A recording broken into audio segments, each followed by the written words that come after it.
All right, let's talk a little bit about newsletter banner campaigns. Here we are in the ad campaign setup. Click Let's Go. This is going to be very similar from a build standpoint to any of our other campaign build processes that you might be familiar with already. So I'm going to name this test campaign. I'm going to select my ad dates. I'm going to do, scheduling a few days ahead is never a bad idea. It gives it time just to get through the auditing phase and starts running right when you want. No minimum spends here. I'm just going to put $500 as a placeholder. Location targeting. I believe that most of our inventory for the newsletter banners is primarily here in North America and the United States. So I'm going to put United States in.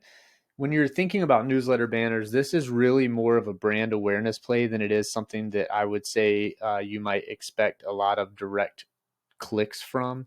These are going to be delivered into third-party newsletters, and we'll talk a little bit more about that targeting here in a moment. But so generally, I would recommend if you're going to try one of these to go broad. All of the United States would be a great example of that, or at least some major markets that have a lot of population. So Los Angeles, New York, New York City, things like that.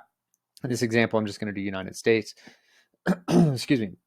So again, this is a little different when I think when people think about newsletter banners, they think maybe it's an actual just newsletter that you're sending out to people. That's not the case. What you're doing is actually getting a display banner. As you see here, you would upload your banner and you see the specs 1200 by 627.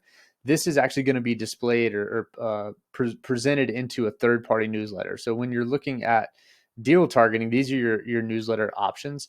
Either max inboxes, which are going to be very broad. It could be anywhere. I've seen placements in, Groupon, New York Times, NPR, your local news website newsletters. It could be, of course, it could also include music newsletters like Rolling Stone or Ticketmaster. If you want to stick strictly to music, then I would do our premium music newsletters. I will say that this campaign offering is something that I wouldn't recommend unless you have a pretty strong budget and you're hitting all the other targets as well. It's definitely a brand awareness play.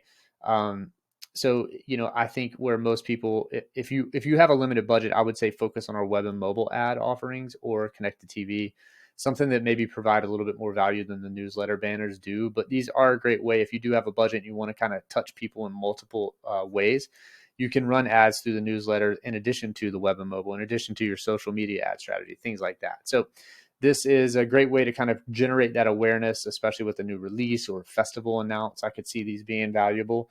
You drop your URL in here. You've uploaded your banner. You do still have the ability to add a few characters and body, the call to action here. And then once you do that, it's going to kind of it'll present what it kind of would look like. So you have the ability to kind of play around with the text and make it fit and make it look good.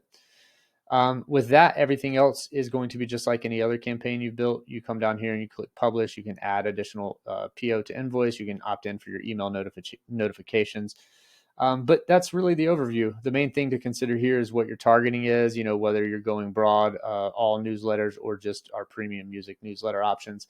But again, it depends on what budget you have. And generally, I would recommend going our web and mobile ad offering prior to doing the newsletter banners. If you have any questions, feel free to reach out. And other than that, have a wonderful day.